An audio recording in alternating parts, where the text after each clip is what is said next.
Doesn't matter if you have one ass cheek and 3 toes. I will beat your ass.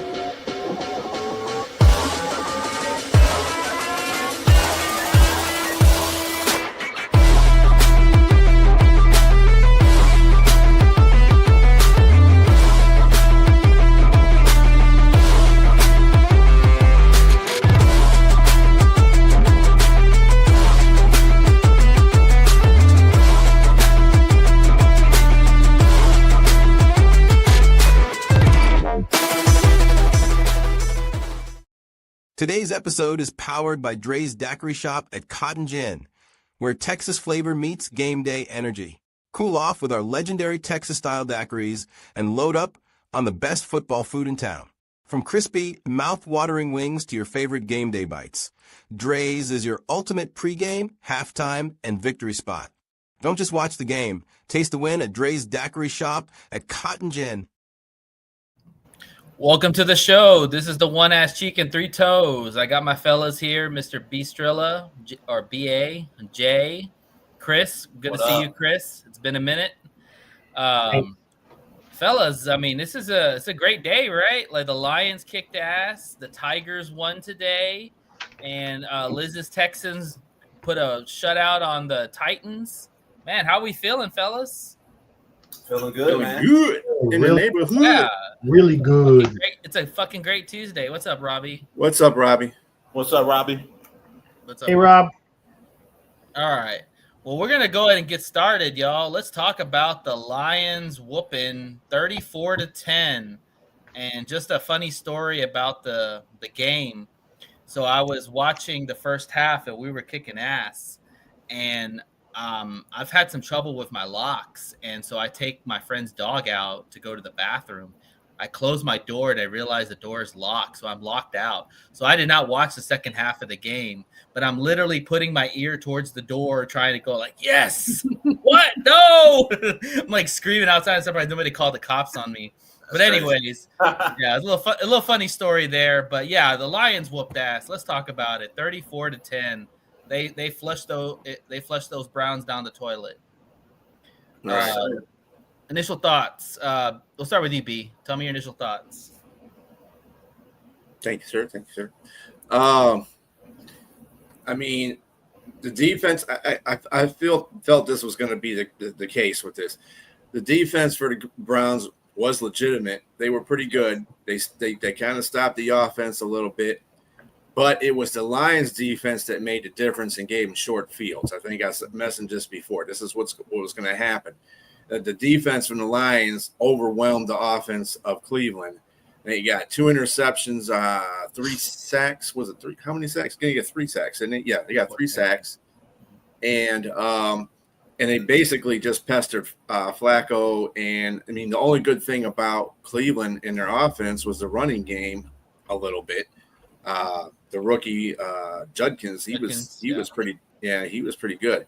But they basically stifled that offense, and then they gave him short fields to work with. And then once they did that, and plus Khalif returned one for a touchdown, so that wasn't that added extra on there too. So with the short fields, the Lions offense didn't have to do much. They just had to go down, 20, 30, 40 yards and get a touchdown. So you kind of said that. It was great. We kind of said that before the game, like the defense was going to set up the offense with short fields, and that's exactly what they did. Jay, talk to me. What was your thoughts on the game?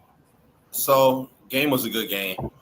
May had not been the best, and I really want to explain that. While our offense kind of seemed it didn't do really too much, it was our defense that stepped up big time, right? Like that defense and special teams saved the day for the Lions, and that only gives more confirmation that this Lions team is possibly one of the most complete teams in the NFL, because there's going to be certain weeks where your offense has to pick up the slack because your defense can't get stops. And then there's going to be certain weeks where your defense and your special teams have to step up. That was last week against the Browns. Forcing 2 interceptions on Joe Flacco, I know he isn't the best quarterback, but being in position to make those turnovers, Aiden Hutchinson getting 2 strip sacks, I think our team played a complete game, and that's what Super Bowl contender teams do. You play complete games. When one side of the ball is lacking, the other side step up, make plays, and that's what the Lions did. I agree. Peoples, what do you think? Peoples. I call him Peoples or Chris, whichever one. Yeah. So most people tell you that, like, what's your three phases? How good are you in all three phases of the game? And that's the big thing. Just like Jay alluded to, in this game, one of the phases didn't work, so the other two had to take over. And out the gate, and believe it or not, the Cleveland Browns actually kind of stifled our run. I mean, They did. Less than 100 yards or at 100 yards, like that. I mean, for us, that's a stifling. Like, I mean, normally we get what we expected to them to do because of how good defense is. Exactly, but good teams pull out a win and figure it out. Great teams find a way to overcome adversity. So in this situation, and the cool thing is that they adjusted on the fly, unlike last year when it took them a little bit of time throughout the game. We adjusted on the fly. And so as much as our pass game wasn't always just right there, like Jameson Williams didn't have the greatest game, but Mon Ra, and then also our special teams with Khalif Raymond, which is funny because Dan Campbell did say that he would like to see Khalif Raymond get a return. He did say it previous to the game, which is kind of funny that it happened. So right. At the end of the day, great teams find a way to win and win big. And not all phases work, but two of them did, and that's all that matters. 100%. Yeah, just to kind of highlight what y'all are talking about. Yes, it was a complete win. I mean, Dan said it in his in his post game that he knew the defense and the special teams were going to step up for this game because the offense was going to be stifled, and they were. I mean, Jared Goff had over 168 yards, I think, for the whole game. Jahmyr Gibbs was right around 100. I think they had maybe about 120 for the game, which is lower for the Lions standards. But you know what? The offense stayed patient, and they did not panic. I mean, I think Jared Goff threw one pick. I didn't see the pick. It sounded like it was a forced pass to J-Mo. You know, and him and J-Mo were kind of off for the game. But other than that, I mean, it was a complete win. I mean, and it was a dominant win. Let's talk about that for a sec. Yeah. Like, the spread was for the game was almost 10 points. And I'm thinking, like, anytime the Lions are favored to win by 10, we usually don't cover. Yep. And they won by 24. Yeah. Like, that just shows you the dominance of this team and all the facets. And we look at some of the good teams out there, the Eagles, the Chiefs, you know, the Chargers. They're all winning by short margins. I mean, guys, we're blowing out teams. I love it. And you know what's funny is they had a very low play count too. They were 56 plays to 65 for the Browns. Yeah. Like 56, and you're still getting that kind of point production. That's pretty good considering they had 65. I mean, we didn't do great third down efficiency. We were 6 for 14, but they were only 3 for 14. So, I mean, at the end of the day, I mean, we both had the same amount of pass yards, just a little bit more rush yards. At the end of the day, we made the best with what we had at that time. Yeah. Absolutely. So let's all cylinders. Yeah, it was a hell of a win. So let's talk about some studs. So I want y'all to give me one stud in the game that impressed you on either side of the ball. We'll start with you, Jay. All right, I know everybody's going to be like, well, obviously, but Aiden Hutchinson, man. I mean, can we give this guy his flowers? Aiden Hutchinson is a warrior, man. I mean, he went out there and had 2 strip sacks. We really didn't hear from Al-Quadin Muhammad much, but Aiden Hutchinson showed his resilience. He showed how he could play and bounce back. I know everybody's seen the play where he went down when he got the wind knocked out of him. The whole place just went silent. I think everybody just lost. Everybody was yeah, but if anyone's seen his interview, he was like, he was on the ground thinking like, hey, I only need 30 more seconds. Just give me 30 seconds. The camera literally panoramic when he broke his leg, the same kind of picture when he broke his leg. I was like, oh my God, please no. And so Aiden Hutchinson, man, that guy, he's a freaking monster, man. And that guy, like, he's going to be special. Is it time to pay him? Is it time to pay him? Has he earned it? Does he give you belief now that he's back fully? That's kind of hard. I'm going to say right now, no. Just give him a couple of more games. Let's see how he plays at the middle of the season, right? Because we're not even kind of a quarter of the way through. Give him like 3 to 4 more games. If he can keep up this production, absolutely, you got to pay that man. No questions. Yeah, he's got like 4.5 sacks, I think, or no, 4 sacks on the season. Aquadine has 4.5. So yeah, we're definitely getting sacks for sure. Yeah. B, who is your stud for the game? You know, I'm going to go with Old Steady, Amon St. Brown. Dude was everywhere he needed to be. That guy is he's just tremendous. Money, man. He's money. That's a man right there. Nobody can cover him when he needs to be covered. Mm-hmm. You know, you ever notice that? You ever notice that on third downs or when the play they need it, he's always That's open. why they call him First Down St. Brown, baby. That's all he does. Touchdowns and first downs. Steady very Eddie. good, very good for him. 2 touchdowns, 7 for 70 yards, 10 yards of carry, 10 yards of pass. I have a question for you, B. What's his drop rate? I don't think he has a drop rate. I don't think he dropped I think anything. it's less than 1. Exactly, and it sure is. It's less than 1%. Yeah. This dude doesn't drop the ball, so because he touches 220 passes every day. Yeah, like your hands are pretty damn good if you catch that many balls every day. And the thing is, as crazy as it may sound, he's not getting targeted 15, 20 times a game. He's still getting with that. Throws to Jamison Williams, Sam Laporta, and Amon-Ra literally catches 7 passes on 7 targets. He's blocking his ass off too. Yards, you know, so yeah, it's time to start mentioning him as one of the best, if not the best receiver in the NFL. Now you think about that. I definitely agree. It also helps too when he's on your fantasy team and he kicks ass in the last 2 weeks and won you pretty much your fantasy matchup, which I knew he was. He's gold. He's an amazing player. Let me ask you something. At this point of the season, do you think he's the best receiver in the league? Yes. Without being biased. I do. Looking at the other receivers in the league. Honestly, he's reliable. He's durable. He catches, makes big plays in big moments. He gets touchdowns. He can block his ass off. Yes, absolutely. And to build off of what Nate said, not only does he have that, I'm going to combine all of that up and jumbo it into just grit, right? But think about it. You can line him up at any part of the field, X, A, Y, Z, wherever you need Amon-Ra to play, he lines up over the field. I kind of equate it to, like, you know how people will say, oh, Micah Parsons or Max Crosby can line up anywhere on the defensive line. Amon-Ra can literally line up at any wide receiver position, you know, and you're going to get the same production out of him.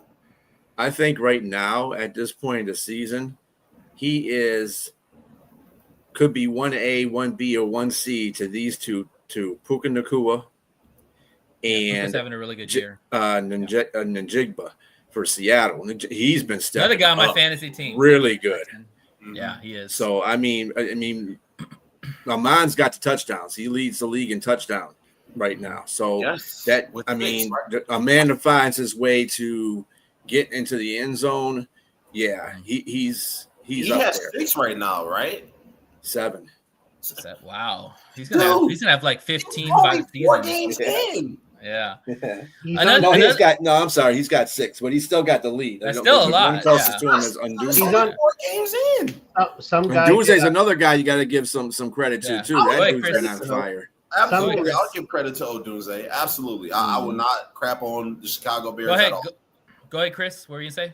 I was gonna say some guy did a quarter of the way in stat for all the players, and he's got like Amon-Ra St. Brown for like 1,300 yards and like 26 touchdowns. Like just for he's on fire. Yeah, he's smoking right now. and what's amazing is the synergy between him and Goff. I'll tell you this right now. Him and Goff are the best tandem quarterback and receiver. Absolutely. Nobody comes close to Amon-Ra and Goff because they are literally in sync with each other in every aspect. Like you see those touchdowns, and he's already throwing the ball when Amon-Ra's not even turning his head. Like he already knows where they're going. So Amon-Ra had 12 touchdowns last year. That's over 18 games span. Right? He'll probably break that. He's got half of them this year. And he has that in 4 games. Exactly. That's just insane, man. Another thing too I want to highlight is also the fact is that his attitude and the way he carries himself separates him from everybody else. Yes. Because he is a lunch pail dude that just goes in, does his business, doesn't need a flash. He almost reminds me of Barry. Barry's that same way. He's not high, he's not low. He has fun, he enjoys it. He knows what he's got to do, and he moves on. Yeah. Like, I don't know if you guys noticed, but yesterday when Jake Browning was really crapping the bed in Denver last night, did anybody see Jamar Chase get into it with Zach Taylor? And, they're sitting there talking back and forth to each other. You don't get that out of Amon-Ra St. Brown. If something goes wrong. They're winning. That helps, too. I mean, let's be honest. Think about it. A.J. Brown with the Eagles. He's always getting on Twitter or X and with these cryptic tweets, and Nick Sirianni has to come out and defend him. Yeah. You don't get that out of Amon-Ra. You know what else, though? Yeah, well, that's because they're winning, to Nate's point. And Chase is not used to being in that position. Yeah, He's Chase, that was the best receivers Chase, in the league. Right. Speaking of, in the last 5 years, he's been one of the best receivers, in the league. Yeah, him and Jefferson. And when you're losing, you're not used to that losing, and you got to, him and Browning even had a little. You didn't see there's a little altercation they had switched to, and he was talking to Browning. Browning said something to. Yeah. I mean, he ain't going to be able to do everything. Yeah. Burrow, he's not Burrow. Browning is not Burrow. No, hell no. And already the fans are already calling to get a trade to Cincinnati, get Cousins or something instead of hitting Browning. Good luck with that, but you're not going to get him in time for Detroit. Hey, the best part about that, though, is that Amon-Ra St. Brown came into the league without a name and on a team that was basically destined to fail, right? It was the exact opposite with Jamar Chase. He came in with the quarterback he won a national championship with, and everybody already thought of him as a superstar. Two different paths. But Amon-Ra didn't come from a losing culture going to USC, playing in California. He came in and was like, you know what? I'm going to just put my head down. I'm going to go to work no matter what quarterback. And that's what he does every day. No matter what team I play that's his on. mentality. Winning or losing, it was always about making himself better. Go ahead, Chris. Let's be honest, though. When he was drafted, he did not like the fact that he was drafted by the Lions. Oh, for sure. He kept that private. Who would at that time? Who would at that time? He kept that private though until he was able to open up and say, "This is what we came from, and look where we are now." Yeah, I appreciate his candor about being honest about that. Like, hey, I respect you more for being honest with us. Even though it was like 3 or 4 years after the fact. Yeah, exactly. But still, he knew what he was doing. He does right. We forgive him, man, because we would be in the same position if we were playing. Come on, absolutely. Like, damn, I gotta go to Detroit. Oh man, this sucks. Weren't they 0-16 at some point? Damn it. Yeah. But let's address this comment right here. Phoenix Fire had put out there about the penalties. Let me tell you something about that. The penalties were basically caused by Cleveland's defense. When you're lined up against Myles Garrett, wherever he lines up, you're going to be skittish. You're gonna get a false start or two. Yeah. So they only got 6 penalties for 35 yards. The Browns got 6 penalties for 44 yards. So it really was a clean game for the most part. Yeah, I mean, really, the mistakes were made in that first drive, which I want to get to. But let's go to Peoples real quick. Tell me who your stud was. Well, you guys picked the two that obviously I would have picked. So I'm going to pick somebody off the beaten path. Do it. Just because you guys said those two guys. Those two are those are the common names. Give me somebody different. So I like the way now I'm going to pick 2 because I want to give credit to. So Jack Campbell's done very well these last 2 games. Jack Campbell is stud right now. Yes. And we got a group chat with a guy. His name's Mike K. I don't know if you know who he is. He's in our group chat. Mm-hmm. And he has always said he cannot say a good thing about this guy at all. Stiff hips, can't get no explosion. No, he can't do anything. Okay. But he has been. And that's the thing. And so Dan Campbell has alluded to this guy being good. I want to give him his shout out because he has done really well the last 2 games. Yes. He's and one then of the other one playing in the NFL right now. Absolutely. Yeah. And DJ Reed, he did really good. He got a pick. He did really well as well. Those 2 guys, if I could give it to the whole defense, that would be great. But at the end of the day, those 2 guys have stuck out pretty good. But my bad. I thought he was done talking and kind of cut out there. Can I give one more? I think we all literally just glossed over him. Okay, go ahead, Jay. Go ahead. My bad. I'm sorry. I don't mean to cut you guys off. No, you're good. You're good. Take Radlich. Yeah, you do. Tate Damn it, that Ratledge. was the guy I was gonna say. Oh, Go ahead, my Jay. bad. God damn it. I'm sorry. shit. My bad, man. Go ahead, Nate, All right, and well, explain why. No, I mean Tate Ratledge. I mean, you watch the film; he's moving around people. Like him and Sewell are like a swing gate. They're literally swinging everybody out of the play and opening the holes. Tate Ratledge is quietly becoming one of the better linemen in this NFL game. I think he had one of the highest PFF grades last week out of all the linemen.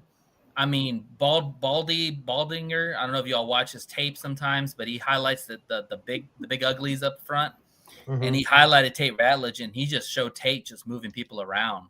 Go ahead. And I will tell you that the only thing he did now, he is a rookie, and he did have a penalty this last game. So yeah, it's not going to be a fully clean game. Yeah. He's going to have penalties. Now, the weird part of it is, and I don't always look at every single stat, but if you were, he had a really, really low PFF grade, and I don't know why this week.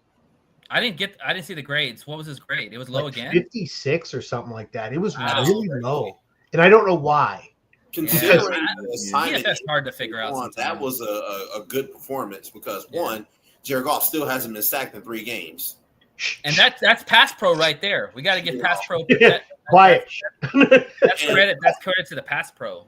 Yeah, and think about it. He wasn't going up against scrubs. He was going up against Collins. He was going up against Myles Garrett coming in, pulling the stunts, and Mason Graham, another dog. Yeah. So I don't. We heard nothing from. He did nothing from that. You got to understand something about PFF too. They grade upon statistics and positioning. They don't grade on the eye test. We didn't give up a sack. The PFF is rated. Christian Mahogany got the lowest PFF of the offensive line, 39.4. Then was Taylor Decker at 48.4. Then was Tate Ratledge at 46.5. Oh, is even lower than I thought. Actually, the 2 guys that held up in there was Graham Glasgow and Penei Sewell, who had the highest offensive PFF. Penei's going to be on All-Pro year. We already know that. But and Graham Glasgow got a 70.1. Hey, there you go. Let me say this about Taylor Decker, man. Taylor Decker held his water. Like, Myles Garrett was primarily on Taylor Decker the whole freaking game.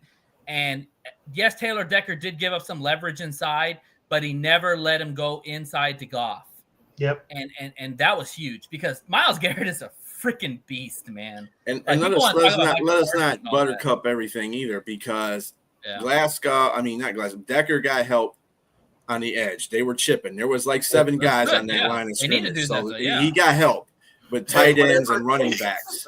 Hey, did they form the conga line? When he went against Penei Sewell, the one time that I saw he went against Penei Sewell, he kind of got around Penei Sewell, but Penei Sewell kind of corralled him around Goff on one of the plays that I saw. I saw what you're talking about. Yeah. And let's be honest, you're not going to stone Myles Garrett. You're going to have to push him away from the quarterback or push him out.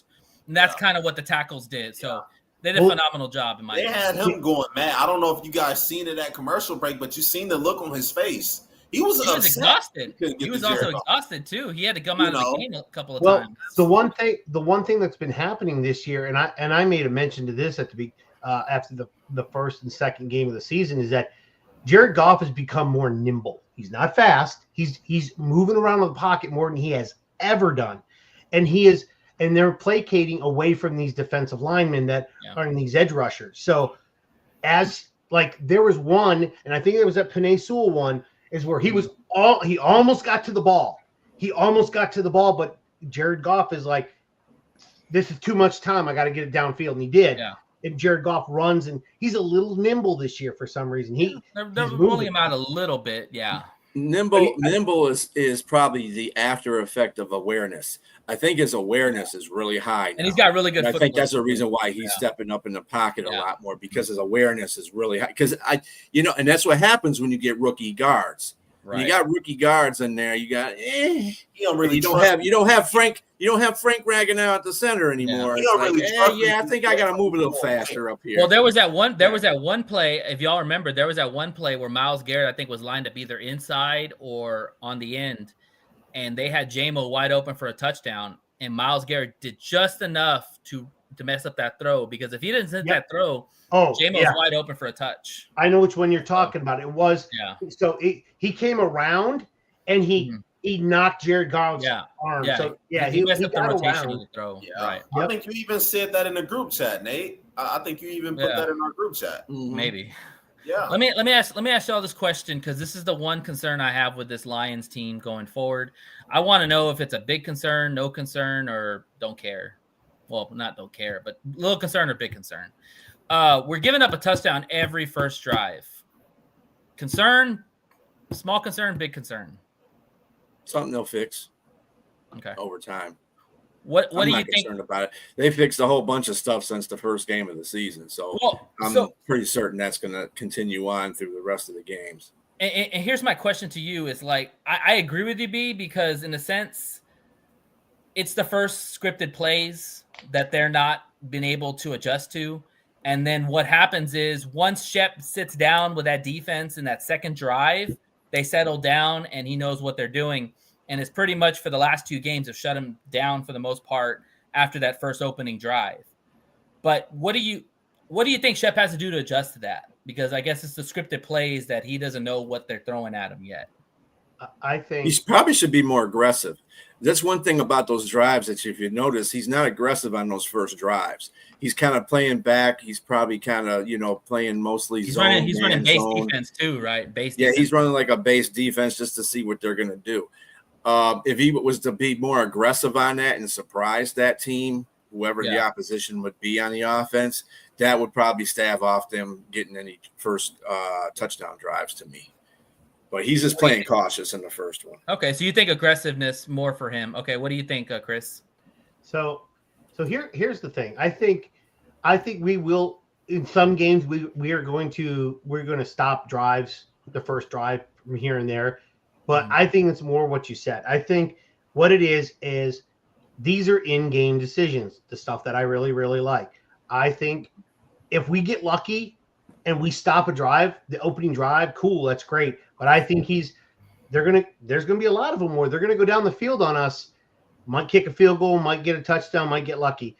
But that is how he's going to perceive how they're going to play the rest of the game. So if we give up a first, I'm not concerned at all. If you give up a first half time, if we give up 7 points and then we don't give up any more, are you okay with only giving up 7 points every game? The better teams, you don't want to give easy points to better teams. I mean, obviously the Browns are not a world beater. The Ravens have their struggles, So I mean, you definitely want to clean that up a little bit, And I'm sure Shep is going to make that a point of emphasis because he wasn't very happy about the situation last time when he said, like, yeah, we can't keep doing that crap, But that's the thing. If you keep giving them up, I get that. But like, if the way he figures out how the other team's offenses is by them going down and scoring 1 touchdown, that's great, easy, quick, fine, no biggie. But if I'm going to now, if my defense starts stifling them as the game goes on, then 7 points means nothing. Yeah, like, it's not good for the bettors if you're betting the total in the first quarter, right?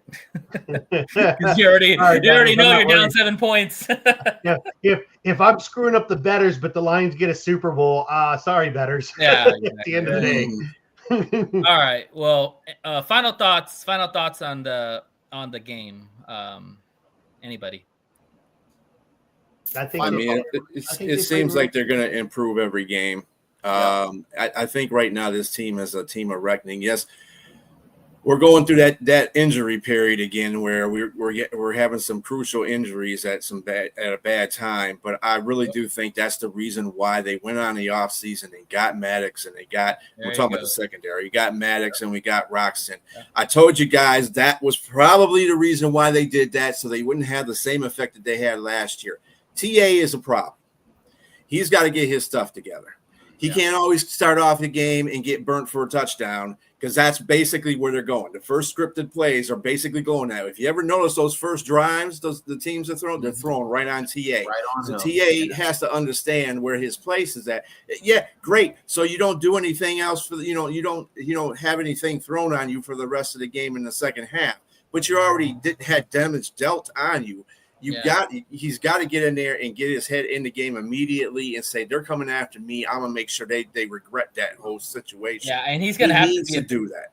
Yeah, he's gonna have to be a bigger piece now with DJ Reed out for a definite amount of period of time because he's got to step up and be that guy that we drafted. Because I know Meek can hold his own, but man, we really need TA to step up for the rest of the And season. hopefully he's able to play next game. I think he's having a sophomore jinx time. Not that we need that, but I think it's going to be. Well, he's still young and still learning the game. You know, cornerback's a hard position. It took Slade Very 3 hard. years to really be good. Yep.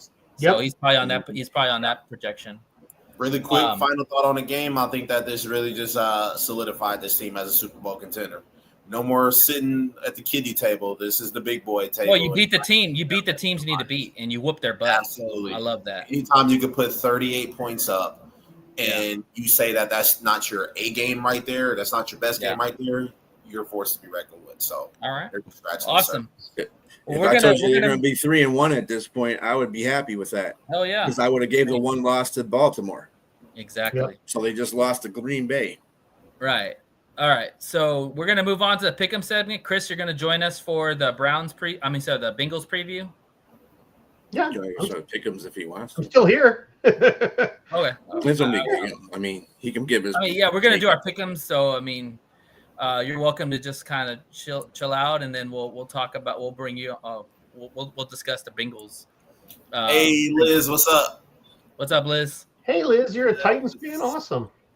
No, she's a Texans fan. Texans fan. Sorry. I meant to say. No, you're good. Boy, you're How about are to you? get beat down. We have a guy. We have a guy in our other podcast that is a huge Texans fan. He's Dan. His name's Dan. He's What's up, one of Phoenix? the what? Oh, he's he's telling saying shout out. Yeah. Yeah, he's a super fan. Oh, nice. Yeah. All right. So we're gonna start our Pick'em segment, and I'm gonna put a disclaimer out there. We are going to talk about who we think is gonna win. Also, we are going to be discussing spreads. So just FYI, these are our predictions. This has no penance on what you think. So don't take us as the Bible and think that we are the prognosticators of everything. This is our opinion. So you make your own bets, and if you lose, don't call us. Yes. Don't come at us. We are Don't not call financial me. advisors. Yeah. Never call us. We're just some guys It's and not about gals. that. Yeah, we're just some guys and gals that are making some picks and talking some bets. That's all we're doing. So we're gonna go ahead and just get started. B, you got the sheet there, or do I need to just go down? Yeah, I got it. Okay. So Jay has been outstanding in his picks. I don't know what the hell he's drinking, but Well, let me just say this real quick, B. This season has been weird. Okay, for betting purposes, I think somebody said it best. These first 4 weeks of the NFL have been like preseason. You have to really fill out these teams. Now going forward, I think you kind of know who's good and who's not good. So anyways, it's just I'll been go to nuts. that. Period. I think there's It has some been things that have been going on. It's just not normal. Yeah. For what you would bet on or what you would, think exactly. what team would win and blah blah blah. Any given Jay went Any given 11 Sunday. and 4 this week. Jay went 11-4 this week for a total of 32 job. and 15. He is number 1. Nate and Liz are tied at 27 and 20. Liz did an excellent job this week, 11 and 4. Yeah, And Come on. Nate, you went 10 and 5. You did good though. yeah. I sucked though. I'm in last place. I went 8 and 7 because I was making all kinds of crappy picks. But anyway, Yeah. I'm last at 26. Get him and out of the way, 21, B. but I Get him will out of the way. catch up. Now it starts here I'll because this is catch week up. 5 and going on. I will catch up. Now it's I real will time. catch up. I'll catch Yeah. y'all slipping. I'm gonna catch y'all. All right. Slipping. You ain't gonna catch me slipping, B. All right. Yeah, So that's what they all say. Jay is the one that we are chasing right now. Good job, Jay. Hey, All right. So you got the sheets for this week, B, or just go down? Yeah. I use my own little things, but anyway, for the first game is the Thursday night game. We got the San Francisco 49ers, who just lost to Jacksonville, by the way, taking on the LA Rams, who just beat Indianapolis. The Okay, Rams are and let me 6.5 point favorite at home. Okay. Mm-hmm. Yeah. That's right. Okay. Who so, do you got? Go ahead and Go y'all first. want me to go first? Yeah, Jay, go first. All right. So I think the Rams take it. I don't think they cover though, because the 6.5 point spread in the NFL is kind of big, So Yeah. give me the Rams. San Francisco does not have Bosa. Everybody forgot he's injured. So you're taking the Rams and you're taking the points with San Francisco. Absolutely. Okay. Go Rams. B. I'm taking the Rams and the points. Oh wow. Okay. Ooh. Liz. Taking the Rams Points, or are you and the taking points. Points? Okay. What you mean you're taking the cover? Yes. Okay, Sorry. gotcha. All right. Yeah, I'm with Jay, man. I'm gonna take the 49ers and the points because I think the Rams will win, but it's a division rival. And you know, those games are always close, and I think 6.5 is a lot for a division rival game. So, and the Rams struggle with, I mean, yes, the Colts are good, but they should have, I thought they really would have put the Colts the Colts away. So I'm a little, I don't know about the Rams. So I'm gonna go with the Niners and the Rams. Yeah, Purdy has a toe in this. I think he's questionable to play. He'll play. Bring up. I think he is. Purcell is also questionable to play in this. Safety Kitchens for Rams are questionable, and Higbee is questionable. So really, when you Most see of the players are gonna questionable, play. they're probably going to play. Yeah, exactly. All right. What other game you got, B? We got the Minnesota Vikings versus the Cleveland Browns, who we just dumped. The Vikings got beat in Dublin. They're going to be overseas still in London. They're an international series, so it's going to be Minnesota and Cleveland in London. Cleveland is favored by 3.5, or Minnesota's favored by 3.5. So go from that point there. All right. Jay, what you got? Give me Minnesota. Look, having to go over to Dublin, Ireland. Cover. Well, say first. I'm sorry. Say cover or say They'll cover. I'm going cover? with Minnesota, and I think they cover because they right. they won't be suffering from jet lag like Cleveland Browns will. So I'm picking the Minnesota Vikings and to cover. B. Yeah. Carson Wentz did not look good against Pittsburgh, and that's saying a whole bunch. You look like the old Carson Wentz. Then the Browns defense is still good, no matter if they got their behinds handed to them by the Ravens and the Lions.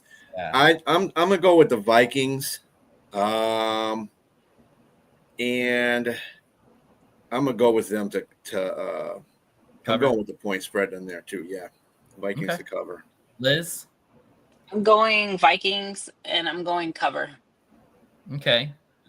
I'm actually gonna take the Vikings to win because I do think that defense is pretty awesome, and even though I hate the Vikings, they have a really good defense. It's gonna be an ugly game. Both sides are shit, honestly. I'm gonna actually take the points with the Browns. I think it's probably a field goal game. And that's why it's 3.5. So I think that the Vikings win, but they win by a field goal. But the Browns get the points on the Browns. All right, B, what's next? Robbie. Oh, it's Robbie. I don't know what Robbie said. Go ahead, B. All right, now we got the good old Dallas Cowboys, and they'll be playing the good old New York Jets, who just bombed out on dude. If you can't beat Miami, dude, I don't know what to say. Or AG, man. So Cowboys are favored by 2.5. Who you got? Go ahead, Jay. Give me the Jets. Think the Jets cover. Think the Jets win the game. Aaron Glenn is still looking for that first win. Nah, he's listen. He's trying to get that dub. He's facing a lot of pressure over there in New York. So I think you know what time it is. He got to get that dub. Give me Aaron Glenn and the Jets. It's growing pains, yeah. B. You picking a cover or? Yep, picking them to cover. Picking the Jets cover. B. I am taking the Cowboys. Actually, I'm sorry. The Jets are getting points. So you're taking the Cowboys are favored. So you're taking the points with the Jets. Okay, gotcha. Just want to be sure. Okay. I'm taking the Cowboys. And 2.5. I'm sorry. That's too. Cowboys' offense is great. It's just their defense that gives up too many. That defense for the Jets is ready to wreck some shots. Their offense isn't that great either, though. The Jets' offense. Yeah. I'm going to pick the Cowboys to cover. Okay. And win. Yep. Okay. Liz. I'm going for Cowboys to win and for the cover. Okay. I'm taking the Jets, y'all. I think AG gets his first win. I feel bad for the guy. He looks very distraught on the sidelines. I think he's really going to have a good practice this week. He's going to get into their head and shake some stuff up. And I think being at home, that's going to help out. So I'm going to take the Jets to the points and the Jets to win. All right, next one. Next one is the Denver Broncos versus the Philadelphia Eaglettes. Oh, this will be a good one. I don't know about the game of the week, but yeah. I think this is going to be the game of the week, but that's it's the game of the week. Yeah. Jay, what do you got? So I'm assuming that Philadelphia is favored at home. They probably three and a half. 3.5. Yep, probably like 3.5. That's kind of a given when you're playing at home when you're so close. Yeah, you get like a half a point or a point exactly. So I'm taking the Denver 3. Okay, so 3.5. Yeah. So I'm taking the Denver Broncos. This is my upset of the week. I think they give me the Broncos and the points. Feel like Philly has been flying too close to the sun. Yeah, they've been playing towards the margins. I agree. Yeah, so they have to lose one game. You can't win games passing 10 times per game like they do. I think Denver take it to them this week. Give me Denver. All right, B. What do you think? AJ done pissed off. He's pissed off right now. And I think anytime AJ starts getting pissed off, they start feeding him the ball. So they're going to find more conscious ways to get in the ball. I think the Eagles are going to kill the Broncos. Patrick Surtain. Really? Yeah. Surtain is going to be on Brown. He's one guy. He's one guy. He can't cover That's four all they guys. need is one guy. They don't throw the ball. They have one of the worst passing offenses in the Like NFL. I said, they're going to throw the ball this week. Anyway. All right. So I'm taking the Eagles and the cover. All right. Liz. I'm taking the Eagles to cover. All right. I'm with Jay, man. This defense for the Denver Broncos is sick. Like it is nasty. We got Surtain, you got Benito, you've got a lot of dudes on that defense. Not enough. Oh, it's going to be enough because they're going to pressure the hell out. They're going to pressure the hell out of Jalen Hurts, and they're going to make him throw the ball. You know, the Eagles' offense had -1 yards in the second half. -1 yards. That's they insane. didn't do anything. The defense won that game. That don't matter. You have -1 yards in the game. That's pretty pathetic. That's all. The defense won that game. Doesn't make a difference how many yards you get. This is what kills me about people. They want to push this stuff in your head. Oh, yeah, got 1 yard, and it's like, did they win the game? Thank you. Exactly. You know, something make a difference at the end of the day. If they get negative 50 points or negative 50 yards, if they I'm win, they win. I'm gonna throw a stat at you. It was -1 yards in the second half for them, and they also gave up the most points in the second half on defense. Literally, they won that game in the first half. They still won. They just coasted their way to win. You know something for that game? Yes, that's okay, but still won. Challenge in Denver, I don't think that'll work. But that's just okay. Well, anyways, I am taking Denver to win, and I am taking the points. I think Denver will kick some ass. All right, next game, B. The New York Giants versus the New Orleans Saints. Woohoo! I had a tough one with this one. Oh, okay. Jay. Covers 2.5. The Saints are favored. Saints are favored. 1.5 points. That's Saints. All right. Give me the Giants and the points. I think Jackson Dart just found his new home. I think Brian Daboll just found his new crush. Give me the G-Men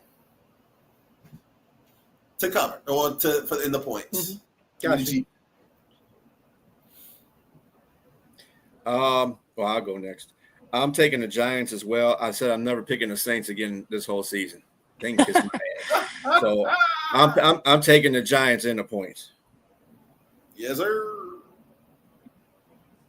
I'm taking the Giants and the points as well.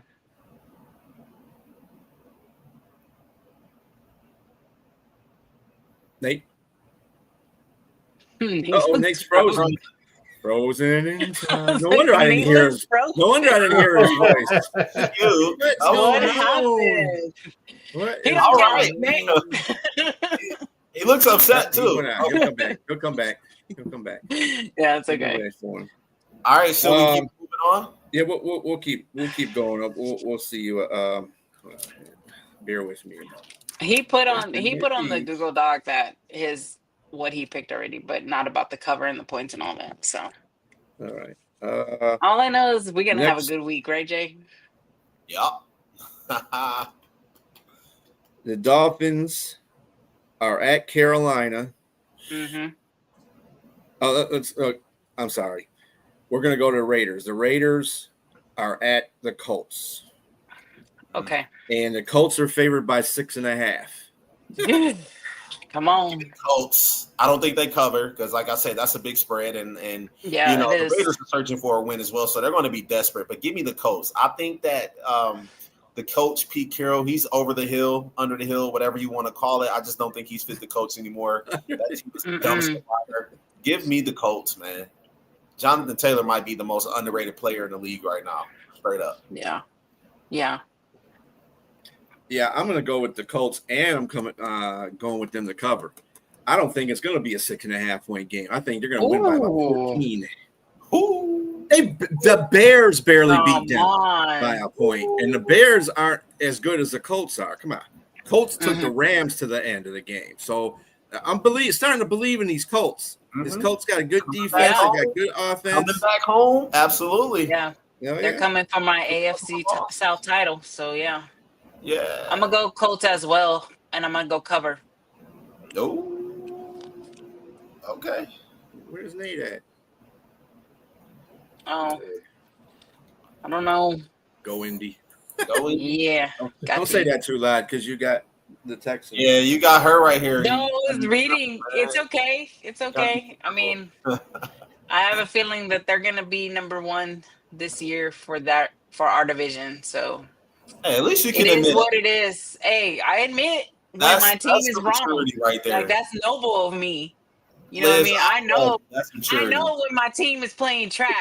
That's the maturity right there. All right, we have the Miami Dolphins who are victorious. Nate's internet went out, so let's keep it going. Crap.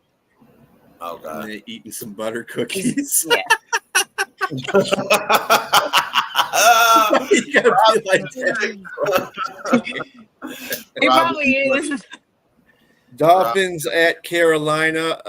You know what? I'm gonna go back a couple of these games because I got to give you who is injured in here. Dolphins lost Tyreek Hill for the year, so they're gonna be dependent on Jalen Waddle and other people. And obviously, Darren was great. Darren Waller was great in that game. He got 2 touchdowns. So I mean, they're finding him all of a sudden. Carolina, Miami is actually favored in this game by 1.5 points. What do you got, Jay? Give me the Carolina Panthers, man. I think Just keep hope alive. Well, I think Miami is a dumpster fire as well. Come on, let's really just be honest. Mike McDaniel and the Dolphins are like that marriage that says we're sticking together for the kids, but they hate each other. Okay? Give me Carolina the points, man. Jeez. Sorry. I just think the Miami Dolphins are horrible. Probably the worst team in the league right now. I mean, when I was watching them last night, I felt like I was watching a high school game. Yes, absolutely. Literally. Absolutely. All right. So what you got, go B? ahead, Liz. What you got? Okay, I'll go. I'm gonna go Dolphins because them Panthers are struggling as well, but I feel like they're struggling more than the Dolphins is. And the way they played last night, they had potential. So I'm gonna go Dolphins. And I'm gonna go for the cover. You hurt my heart. You hurt me. Sorry, Jay. You hurt me. All right, but I'm going to tell you something. If this was playing Miami, I would have picked for Miami, but I'm picking it for Carolina because it's in Carolina. Carolina seems to have some kind of fire under the behind when they play at home. So I'm going to take Carolina, but I am. Yeah, I'm gonna have to go with the points too. The points too. Yeah, because 1.5 is yuck. All right. Again, in that game, the Dolphins, Tyreek Hill is out. Yep. Let me see who else is out. Their cornerback, Jay Marshall, is out for the year as well. Questionables are Jay Sanders for Carolina, tight end, and Wonham, the linebacker for Carolina. Carolina's a lot more healthier than Miami coming into this game as well. So that is something else to look at. All right. The Buccaneers at the Seattle Seahawks, and the Seahawks are favored by 3.5. Yes, 3.5. Let's go. That's Seahawks. nuts. Give me the Seahawks and they cover. Look, I think Tampa having to go play in Seattle on the West Coast, like I told you, East Coast teams does not play East well. Coast and West Coast. They got to go to a different time zone, catch up to them. I think the Seattle Seahawks win and they cover. Mm-hmm. And I think Sam Darnold has a monster game against that defense. Yep. Let's go Seahawks. Let's see. That was Lawrence. Go ahead, Liz. I'm going to go Seahawks as well, and I'm going to go for the points. All right, TB.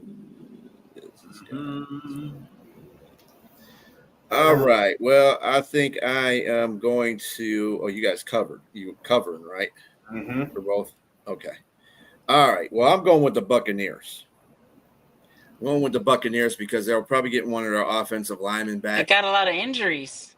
Yeah. Well, no, they don't really have. Just got. They did pretty good against. They did pretty good against Philadelphia with all them injuries, didn't they? That was at home, though, good. right? That was yeah. They played the week before too, and they did pretty good. Mike with Evans, injuries. Ibuka is They're 3-1, just like Seattle I is. think Ibuka's out. No, Ibuka's No, I think not he's out. No, he's No. not. Oh, he's going to play? Okay. Yeah. Yeah. We'll see. Urban is questionable, but he'll be playing too. Okay. Michael Evans is out. Mike Evans is out. There goes Nate. Mhm. Hey, y'all. Hey, Nate. And world probably sits their nuts on the wire or something because my internet went out. It's all good, homie. We got you, bro. Well, Where let me are see. we at? Okay, let's go back and get you caught up here. So the Giants Okay. versus the Saints. The Saints are favored by 1.5. Who you got? I'm taking Who Dat Nation, man. The cover and get their first win. Yeah. Whoa. Wow. Okay. Yep. Against Jackson Dart, huh? And they just came off Hey. They're playing the Chargers. Uh-oh. Oh, he went out All again. right. There's magic in that dome. Oh, there he goes. Again. You're There he fading now, brother. Maybe it's just connected. Yeah, I don't know what's You up with this are. internet. Yeah. All right. Okay. The next game we got is the Raiders at the Colts. Colts favored by 6.5. Who you got there, Nate? Ooh, I got the Colts, and I'm taking the Raiders with the points. Oh, okay. Yeah, I think it's gonna be close. I think it's gonna be a close game. I think Geno plays better in this game, but yeah. All right. So Dolphins versus Carolina. Who you got? Dolphins favored by 1.5. Oh, Panthers all the way. To cover and to win. All right. Fins up. Ho. Bleak. All right. Tampa Bay was the last game we did. Tampa Bay at Seattle. Seattle's 3.5 point favorite. Give me the Hawks and the cover. Seattle's playing really good ball right now. Yep.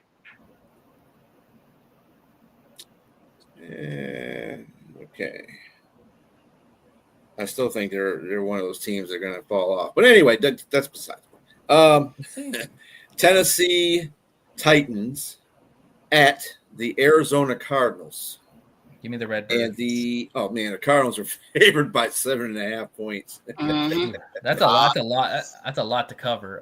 Give me the Cardinals. Now, when you say that, B, I got to ask you a quick question. Are they getting any of their corners back? Mm.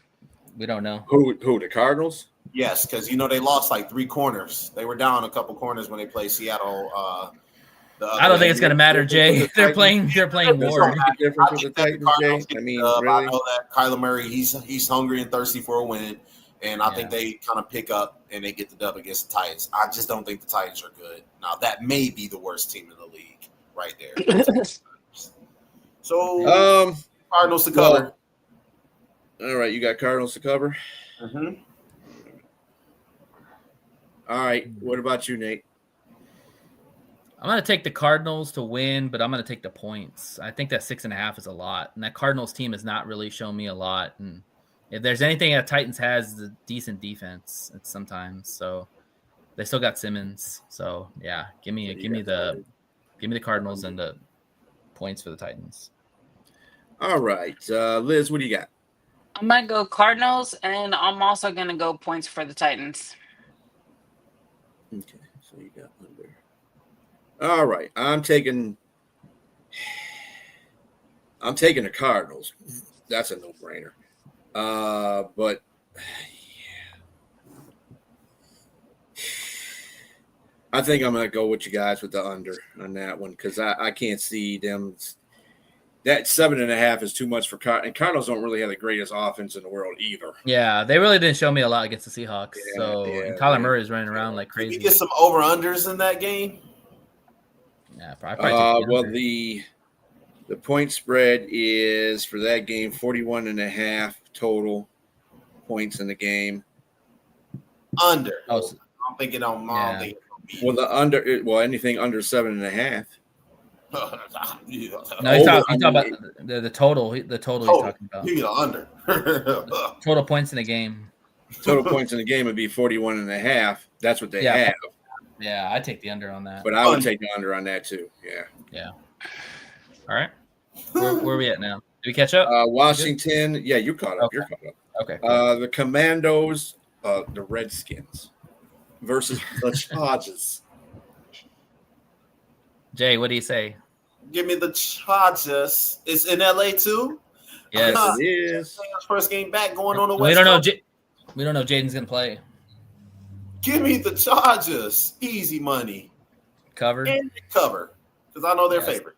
It's 3 points. They're favored by 2. Yeah. Okay. 3 or 2.5. 2.5. 2.5. Yeah. It dropped a little bit, so yeah, it's 2.5. And they cover. Maybe Jaden is coming back. B, what do you got? Okay. So Jay, you got what? You got the Chargers. Cover. You got them covering, or are you taking the under? Cover. Okay. Taking the cover. Me. I'm taking the Commanders. Chargers have 2 offensive linemen, both the left and the right tackle. Upset special for B right there. That's exactly why the Giants whooped their behind in the first place. You're gonna take Mariota against that defense? If he's playing, it could be on the West Coast. Come on, man. Oh, how many teams from the East this year? I don't think they're gonna put Jay Daniels out there against that There's Chargers defense. well, first of all, there's no fandom in LA. That is true. All right. So half the crowd will be in maroon jerseys, and the other half will be in baby blue jerseys.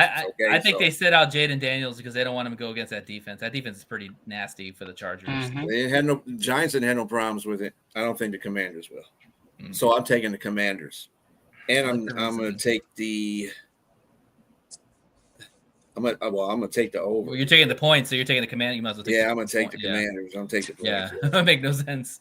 Liz, give me the Chargers. To cover? Yes. All right, I'm gonna take the Chargers to cover it. It might get ugly for the Commanders. Gonna get really ugly. Mm-hmm. And Liz cover. Let's see what we got. I was looking at the McLaren and Daniels are questionable. Remember, Harris is out with Achilles. Disley is questionable. And, of course, they got the Joe Alt is out for the year. But who you taking at quarterback, Herbert or Daniels? Herbert. Daniels. Herbert looked like trash against the Giants. Well, that means he's going to bounce back at home, right? Yeah, he is. That doesn't mean. Hello, are we missing that they still got Amari in Hampton? Exactly. And Quentin. Okay, that would be the only thing that offsets. That's why it's 2.5. Go ahead, Chris. Go ahead. I have to say, listen, I have this guy on like 4 fantasy rosters or on 4 fantasy teams, Omari Hampton. If they give him the ball more than 9 times, yeah, we can have a discussion. They don't give him to him like 9 or 10 times. Yeah, he gonna get the rock because now Najee Harris is out. Well, so what's funny? He's going to get 15 plus carries. What's funny is that this is probably the best quarterback that Jim Harbaugh's ever had in his coaching career, counting college and NFL. And they've become more of a passing team. They're not running the ball as much as a Jim Harbaugh team wants to do it because you've got Justin Herbert, man. I mean, the guy, if he's protected, he is one of the best throwers out there in the game. Agreed. I just think with a lack of protection, it's like Fair. you see most of these teams. That's why Burrow's not playing. That's why Browning looks like crap because they have no offensive line, and really they don't have any offensive line. Well, I mean, that's fair. Running the ball might be one thing, but they better do a lot of it to protect Herbert because I'm telling you right now, they look terrible after they lost Joe Alt. I mean, terrible. But to be fair, they went against one of the better D lines in the NFL. Like, let's be honest. I mean, the Giants D line with Carter, Sexy Dexy, Burns. They're gonna make any defense look good if you have a bad offensive line. I'm just telling you that. No, I get you. Next game is Patriots at the Bills. The Bills are getting 7.5. I don't even know how. I don't even know how that's getting. I don't even know how they got down to 7.5 without Tyreek Hill because there's no way in hell. Hell no. What do you got, Jay? You say Tyreek Hill? Yeah, Tyreek. Oh, the Patriots. Where are they playing? Right, Patriots. Yeah. Where are they playing? That's in New England, or is it in, No, it's in Buffalo? Buffalo. It's in Buffalo. Is it a primetime game? Yep, it's on Sunday Night Football. It's Sunday Night Football. Give me the Buffalo Bills, man. Josh Allen is damn near undefeated in primetime games. Exactly. Like all the seasons. So give me the Buffalo Bills. I think they cover because I know they're laying at least 3.5. So give me the Buffalo Bills to cover. Damn, that's a lot of points. B? I'm going with the Bills as well, and to cover, they might even get more than 7.5. Yeah, it's possible. Mm-hmm. Liz? Bills and cover. I'm going to be the lone wolf here. I'm going to take the Bills to win, but I think the Patriots might make this interesting. I really want to see Drake May play. I haven't seen him play. And if Buffalo has any weakness, it's that secondary. And I think Drake May could torch that secondary. So give me the Bills, but the Patriots for the points.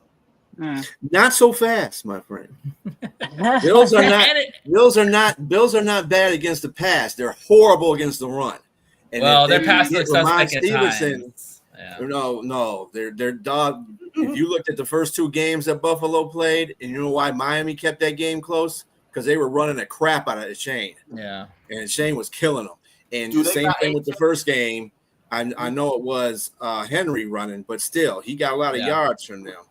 So This is going to be a James Cook type of game. I think he's going to have like 110 yards. He's going to have 2 rushing touchdowns. I think this could be a shootout. This could definitely be a shootout.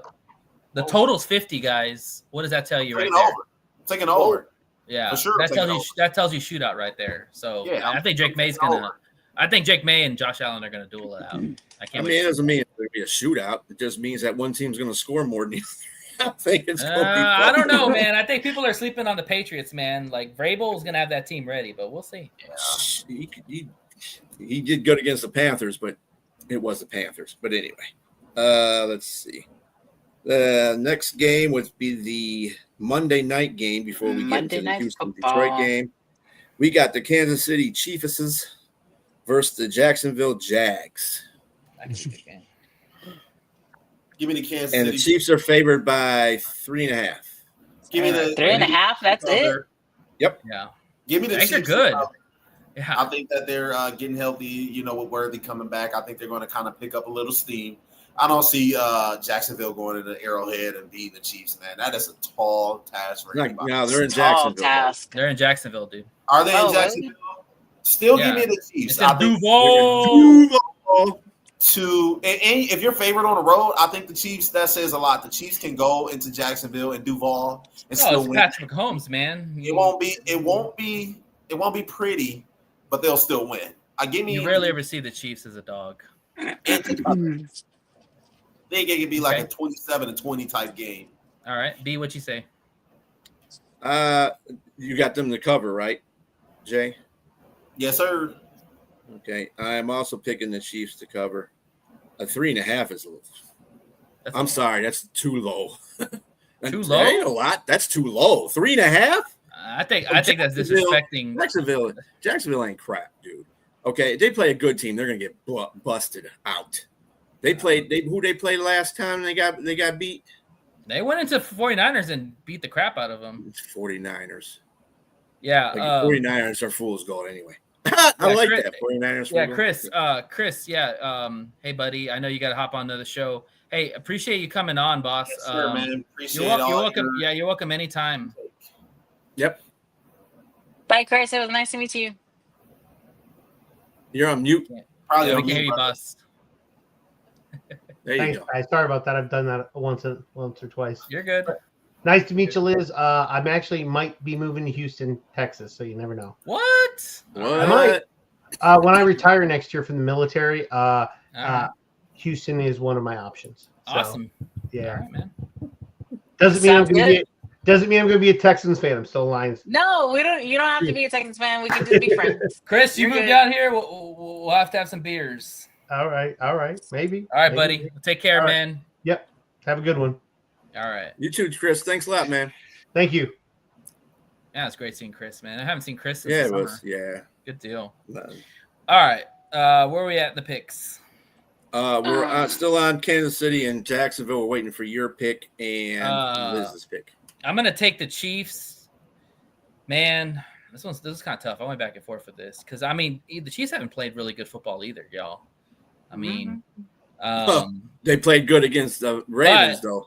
But I'll go by my method I always do is who's got the better quarterback. I'm going to take Patrick Mahomes all day.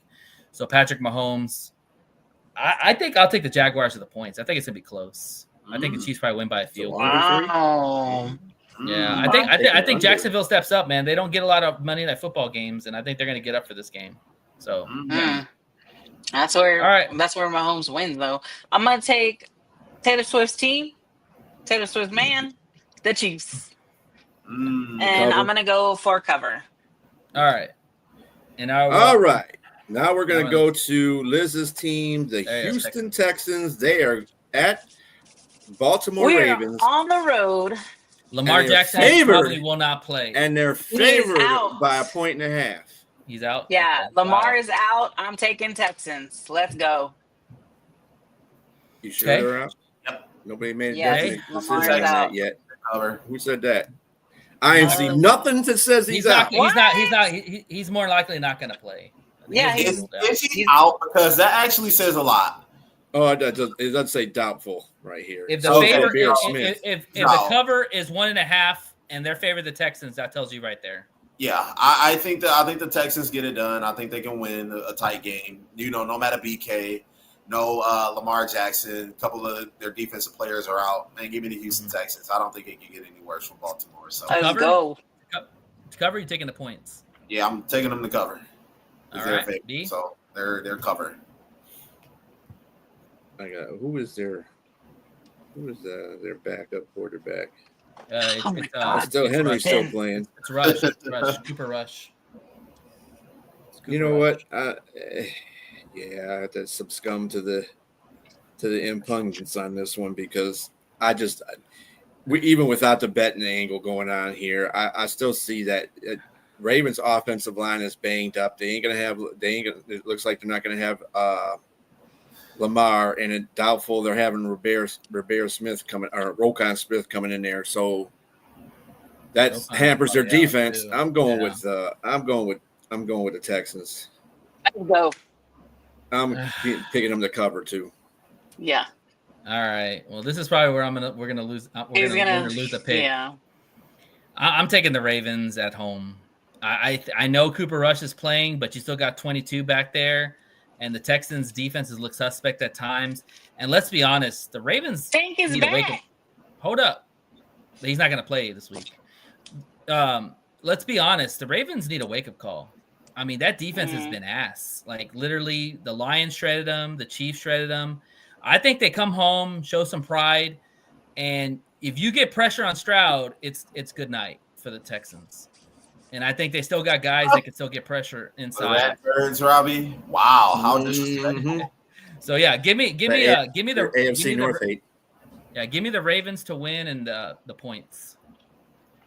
And honestly, I would take the points regardless because, like, I don't think the Texans will cover. I think that if they win, it's going to be very close. But I would take the Ravens at home. But yeah, Liz, I know I got you to cover Yep. for Texas. Mhm. all right. There was She said she wasn't going to never pick against them, so there you go. Never. All right. Well, Now we have the Finally. Mighty Lions versus the Leonos. Cincinnati Bengals. Ugh, hate that team. Jay, what you got? Hate should not be part of Give this conversation. It's The 10 Detroit- points right now. Give me 10 the points or 9? Detroit 10 and a Lions. half. 10.5. Oh wow. 10 and a Give me half. the Detroit Lions. I do not think they cover. 'Cause, Yeah. um, That's a lot. That's a lot of points. it's a lot of points. This isn't college, so I And think if the it was Lions- at home, it probably would cover. but I do not think they cover. Yeah. B. What's the over under? Let me see. It is 49.5. Give me the over. 4.5. Because if we don't have DJ Reed and if Terry Arnold is not going to suit up, then that means Maddox and Yasin are going to have to guard 1 and 2, Higgins and Ooh. Chase. So that could Well, be a Meeks disadvantage. Amir. too. You forgot Amir. Yeah. Me. Or, Yeah, that could be a disadvantage. And Gesicki. So we'll Amik. see. Sorry, Amik. Meek. Amik can cover people. Yeah. I have better faith. I have better faith with what we got as a secondary plan than what I got as a like Nate said. I think said in chat that they could bring Brian Branch down. Branch and play him in the nickel. Yeah. and then put exactly. and put Roxon Maddox back at there, the safety position. Yeah, Mhm. they could Maddox. do that and put Yeah, Maddox on. They have there. options. And just Mhm. real quick, breaking news: they signed Trey Flowers from the Seattle to the practice squad. He played on Seattle for a minute. So yeah, Who's he's that? on a practice squad. Trey Who Flowers. Trey On Flowers. ours? Yes, He he's on a sucks. practice squad now. He sucks. He sucks. Yeah. He sucks. Yeah. It's a Yeah, body. Everybody that the Lions sign ain't good. Okay, they're just backup. He sucks. Yeah. He's a backup, but he sucks. Well, I we need hope I don't see somebody. him We in need there. somebody out there. He'll probably I play. hope I don't. I hope I don't have to see him in the game. They're gonna Yeah. elevate him. Right You there. probably So, elevate I am going to take the Lions, and I'm going to go to the over. Because oh. look at that. Nobody thought that they were going to be 14 point, or they were going to beat. Well, they should have beat them by 14 points, but they beat them by 8. They beat the crap out of Ravens, and then they came back home and beat the crap out of the Cleveland, and then they came at home and beat the crap out of Chicago. I don't see why you think they're not going to beat the crap out of Cincinnati. I don't care if they got Chase on the other side. They still got Browning as quarterback. A, they still got a weak offensive line. B, and their defense ain't good. C, bye. That tells me that's like. So you're taking the 14, Lions to 21 cover. You're taking the Lions to cover. You're taking the Lions I'm taking over. All right, Liz. Tell them to humiliate their ass. Okay, so I'm gonna piggyback off B. I'm gonna go for the same thing because y'all guys are talking all over Reddit. So I'm taking the Lions because y'all got a strong roster, and I'm gonna do the cover. All right. Let's go Lions. I'm taking the Lions, of course. I don't think that Cincinnati's O-line is going to be able to keep up with our pass rushers. Both have over 4 sacks.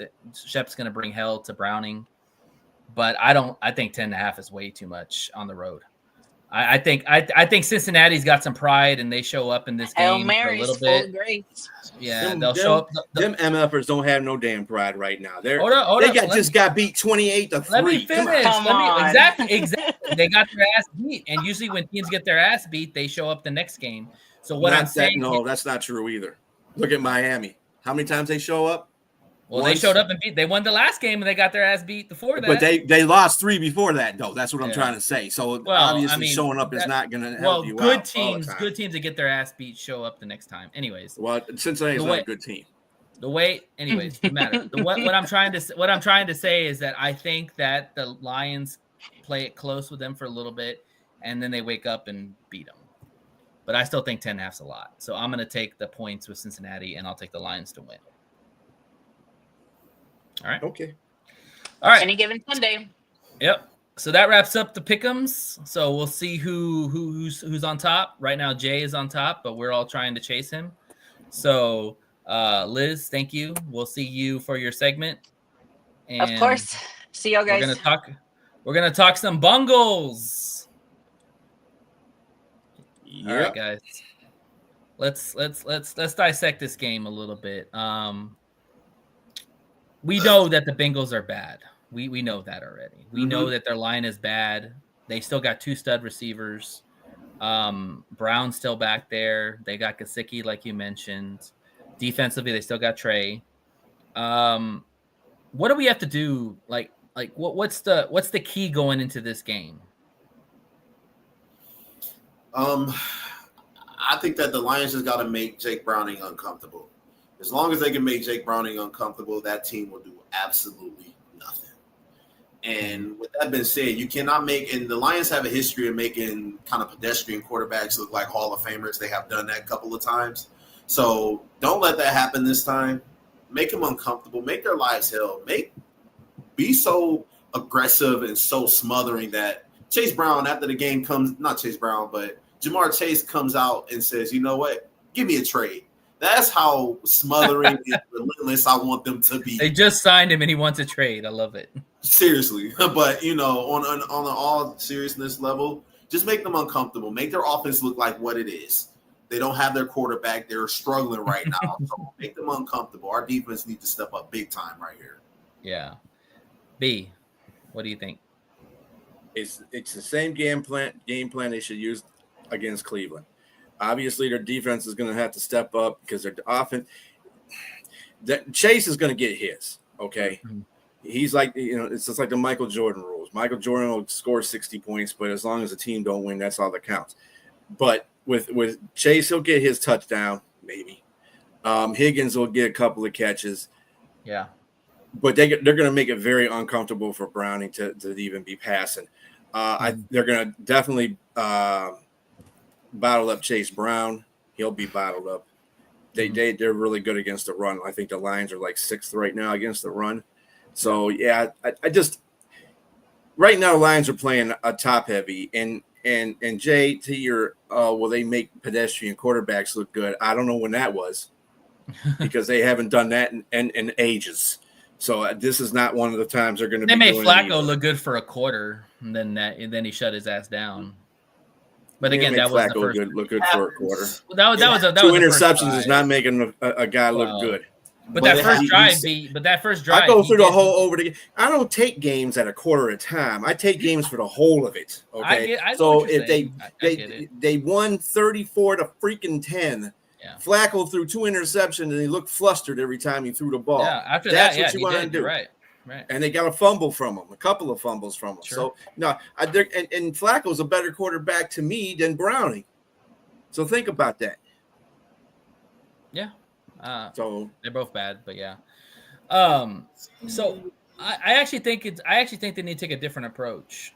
You guys think they should bring the heat on Browning. I actually think that, obviously you rush 4. If you can get home with 4, that's great. But I don't think you need to bring more than 4. I think that line is so bad that you can rush 4 and play the rest in coverage. And honestly, I'm limited the explosives to Chase and Higgins. Like, I'll let them dink and dunk all they want down the field, but when we get to the red zone or something like that, we tighten up, and that's where we play our defense. Because if you pressure Browning and you get one-on-one with Chase and Higgins, I'm taking those receivers over our cornerbacks. Maybe Meek by some extent, but Meek's a small guy. Chase is over 6 foot, and so is Higgins. So I'm not playing press, and I'm not really blitzing a lot. I'm rushing 4, and I'm playing most in coverage. What do y'all think on that? That's a good way to go. Yeah. But we're talking about Shepard. I know. That's a good point. I agree with you because he hasn't really done that. You're right. I tell you what, if he doesn't bring, he probably won't.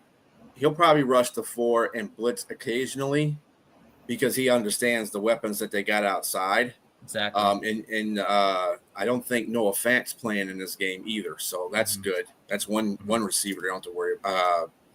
Patch catcher they don't have to worry about. They just still do have to worry about Gesicki. Got to watch Gesicki. Yeah, he's a big deal. And anything, Jay. Now, Jay, this is what me and you should agree on. They have problems with the tight ends. Absolutely. Yeah. Every game. They let him get off. They let him get off early. Yeah, they let him get off early. So they have to tighten that down. They really got to have some focused effort on it because Gesicki is the guy that might eat in this whole game.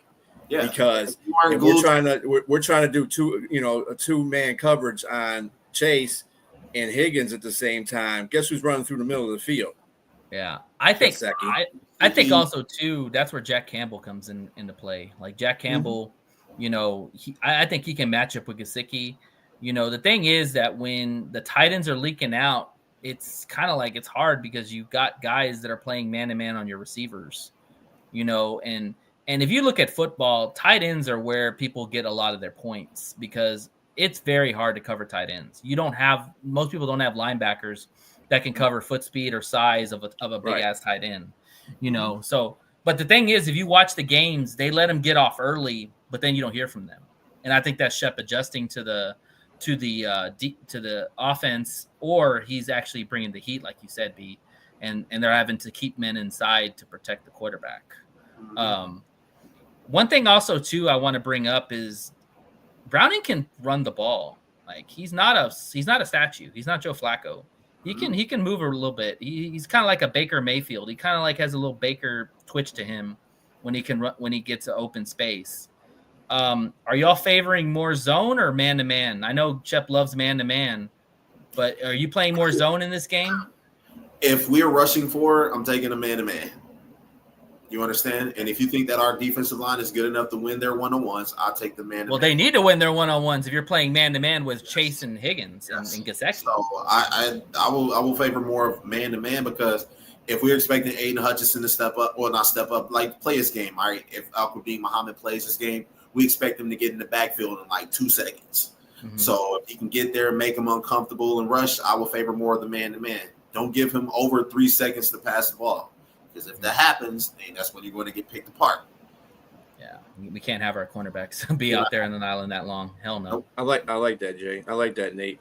I like the whole defensive thing that you said in the first place. But Nate, it goes against Shep's mentality, which kind of worries me because Shep is kind of like AG. He kind of sticks to his guns on his things. Like I think what Shep will do, and I've seen Shep change a couple of times during the course of his He added the spy.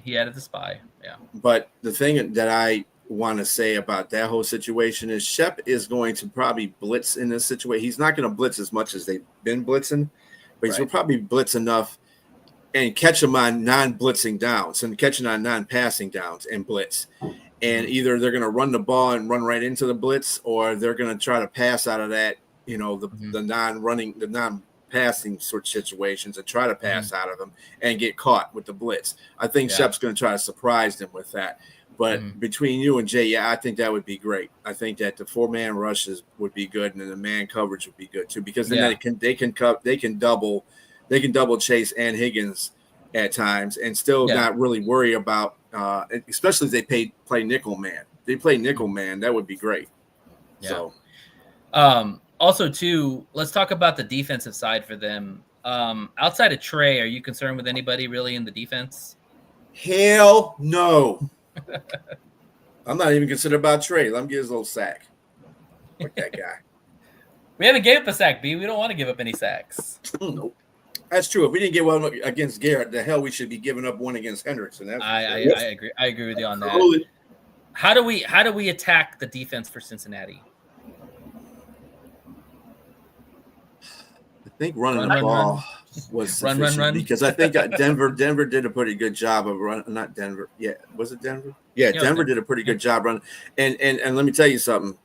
Bo Nix looked like a damn Hall of Famer against their defense. Bo Nix is pretty good, but I give Bo Nix is good, but he hasn't been playing that great this season. Yeah. But he looked like a Hall of Famer in that game. And I think that Goff, being a seasoned veteran that he is and knowing defenses, he'll be able to tear that defense apart pretty quick. I think they're going to run at first, and then once they start seeing more openings, because their secondary is just bad. Yeah, I hate to say that too because there's 2 Michigan players that play at secondary. Yeah, right. So. Was Daxton Hill and who's the other guy? Turner. Yeah. Jay, what do you think? I think you got to attack their corners, attack their secondary, because I don't think they have a strong secondary at all. I'm just really going to be honest with you. I mean, you got Amon-Ra, who's on that defense as fast as Jamison Williams that can keep up with him. Still got Sam Laporta. Guess who else is going to make an impact? Isaac Tesla. He hadn't caught a pass in 2 games now. This could be a Tesla game. You're right. Tesla's going to go out there and he's going to make a catch. He might even get a touchdown. So attack that secondary as much as you can. Yeah, I agree with you. I think that this screams to me JMO, big play JMO game, because when you watch that Browns game, like they were shots there for Jared to hit JMO. And if it wasn't for 95, he would have made those shots. You don't think that Johnny Morton's going to take shots against that weak ass secondary of the Cincinnati Bengals with JMO? And everybody's like, "Oh, what's going on with JMO and Goff?" And Goff's like, "Dude, JMO's fine. Like, let's not make a big deal out of it." They're going to make an effort to get JMO the ball. Sure, and they should. And they should, because you know what? One thing I love about JMO is it doesn't matter if he's not getting the ball. His ass is out there blocking every big run. Every big run, they show JMO out there. He's like a leading fullback, man. I have never seen a receiver that's such a willing blocker and doesn't say shit about not getting the ball. He just wants to win. He loves ball. Yeah, I think it's going to be even distribution of the ball against Cincinnati. I think Porter eats. I think JMO eats. Yeah. I don't think Tesla's going to get a touchdown, but I think he's going to be a part of that situation too. He's going to get a couple catches. Right. Khalif Raymond's going to get, he's going to get his touches. This could be also a trick play type of game too, because maybe JMO 2.0. JMO 2.0 comes out and has a little stuff in his bag. Yeah, we'll be falling on the run just to be running timeout to clock. I think we're going to be throwing bombs because Goff is like, you know what? So you got Chase and you got Higgins, but guess what we got? We got Brown and we got Jameson. So I think I want to throw bombs today. Let me ask you all this question. It's not a huge sample size, but I think it's fair to say this offense is still pretty damn good, right? Oh yeah. Jay, repeat what you just said. I said, it's still early in the season, but we finished a quarter, so it's a good evaluation. This offense is pretty damn good, right? Yeah, best offense in the league right now. Yeah, absolutely. It's crazy, right? Absolutely. Everybody talking about, you lose your coordinators, y'all ain't gonna be shit. Yeah, and that's crazy because shutting them down. So offense. Scoring over 100, what was it, 130, 35 points? 134 points so far in the season. That's number one in our division by a huge margin, by about 30-something points. And the Packers scored 40 points in that game. I think that they got better because if you remember last year's team, the year before last, they started out very slow over the first couple of games. Not just one game, but over the first couple of games. They had hit the ground running right now. And this team is only getting better. And y'all, we're playing 3 new guys on our line. Yeah, that's enough said right there. Like that's not 2 rookies and Graham. Think about it in the picks. Who was it? Was it you and B or was it Nate that said the Chargers are down 2 offensive linemen? They're 2 tackles, right? We have 3 new guys on our team and we haven't missed a beat yet. So that's just to let you know. And they're only getting better. Thank you. So yeah, absolutely, man. This team is crazy. Who's got it better, right? Great segue. All right. Well, I'll be the Bengals guy. You guys can pick one of positions. No, we can all. I'm sure we're not going to be biased. I mean, there's a certain things. No, we're never biased. We're only wearing lion shit all the time. We're not biased. That you still can be unbiased. I know. I'm just playing. Anyway. So you want to start with the quarterback?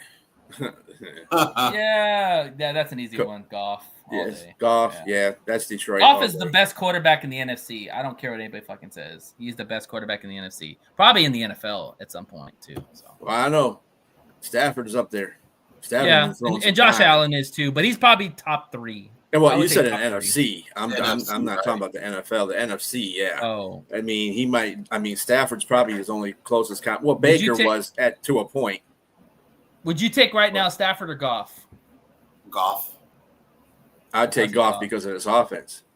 Yeah, I'll take Goff. But think about it, man. Look at Goff. He's completed over 70% of his passes. Yeah, That's like really good. Even with he's being surgical, man. He's surgical, and he's taking care of the ball. Thank God. He don't need to be a gunslinger. He don't need to chuck it 80 yards down. That's not his game, bro. That's not his Just game. get the ball to your receivers. Don't make any dumb throws. There you go. He's playing within the offense. That's what he's doing. All right, let's go to the running backs. I think that's a wash. I mean, Lions. We know that. We know the answer. Yeah, Lions. Chase Brown is a good running back, though, but he's not nothing comparable. He's not Sonic and the Lions. Yeah. And I think Demo's gonna have a better game because he really didn't have a good game, and it wasn't a Demo game. It was more of a Gibbs game because of the speed. So I think Demo's gonna have a bigger game this one coming around. Receivers, I'm taking the Bengals. I mean, Jamar Chase and T. Higgins. That's a push. I'm putting a push. Okay. Yeah. The only reason why I say that is because right now T. Higgins is better than J-Mo right now. I think y'all can agree on that. Well, not this year, but I'm counting this year. What's T. Higgins' numbers this year? I know Chase is tearing it up. Well, he had a horrible game. No, he's not. The last game he ain't. Oh, he had one good game. Chase has only had one good game. Well, he had like 23 yards yesterday. I know that. They were talking about that. Let's see. St. Brown is 7th in yards. God damn. Jamar Chase is 20th in yards. Still ahead of whatchamacallit, though. Still ahead of Williams, but 20th, dude. Well, fucking Burrow's gone, man.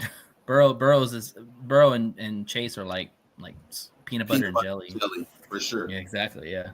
All right. So I'll agree with you, B. I'll take a push on that. Tight ends, Laporta. Even though Laporta's not put a lot of big numbers, he's been impactful more than Gesicki has, in my opinion.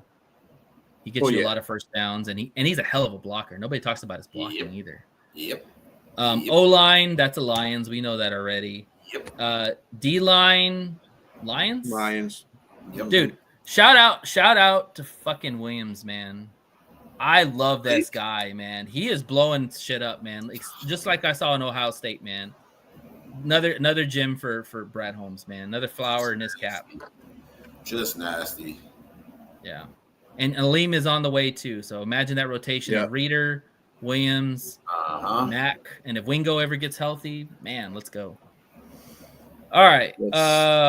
Linebackers. Lions, right? Give me the Lions.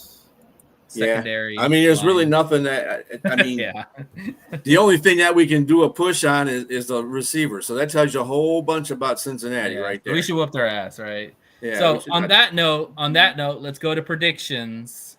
Well, we gave our predictions already, but let's give me your bold takes or give me your scores. So we'll start with you, B. Give me your score and give me your bold take. I got the Lions 41 and the Browns 17. Okay. Yeah, you definitely said they were going to cover, so yeah, that's definitely more than 10 points. All right, Jay, what you got? Give me the Lions 35-27. Okay. Bold prediction. I think Isaac Tesla gets a touchdown.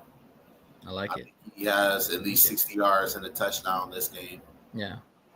And the great thing about our offense is we don't have to rush Tesla. I mean, he's out there as a decoy right now, and hey, that's okay. Nobody. He's not gonna be a world beater right off the bat. I mean, he's shown the potential, but the thing is, we've got too many damn weapons on this offense. Like, it's like pick your poison. I'm gonna say, cause I said it was gonna be close. I'm gonna say 30. I'm gonna say 35-30. Okay.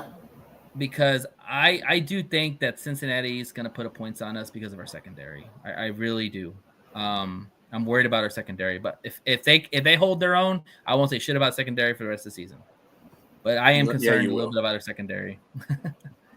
I told you, don't worry about it. Yeah, I know. That's your answer to everything. You need to get a shirt that says "Don't worry about it." Just point to it. Don't worry about it. I can do that because you don't have to worry about it. There you go. Who? Okay, I got a question for all y'all. Who's your impact player? Okay, well let me get my bold take first, and then we'll go there. All right. My bold take will be J-Mo will have 2 tutties and 150 yards. Okay. I like. On less than 5 catches. I like. And Jay, you said Tesla? Tesla gets a touchdown. Yes, sir. You said, I'm sorry, Nate. Who you said again that was going to get that? J-Mo. Less than 5 catches, 150 yards, and 2 tutties. That means he's going to be going big game hunting. Bold take. Muhammad gets 2.5 sacks. Woo! I love it. Man, we could have 2 guys with 10 sacks this season. How awesome is that? Now, my question to you guys is, go ahead. Who is going to be your impact player in this game? Now, besides the ones you gave bold takes on. Okay. I was like, somebody that's not, somebody that's. It's going to make an impact. It's going to make an impact, but it's somebody that you. Okay, who was a guy? Somebody we're going to be talking about after the impact, game. But somebody that usually doesn't, Okay. Besides Brown, somebody's going to make an impact that usually don't make an impact. I'll give you one. Al-Quadin Muhammad. He was really silent last game against Cleveland, and I think that there are a lot of the Cincinnati Bengals offense is going to be focused on Aiden Hutchinson because they know what he's capable of.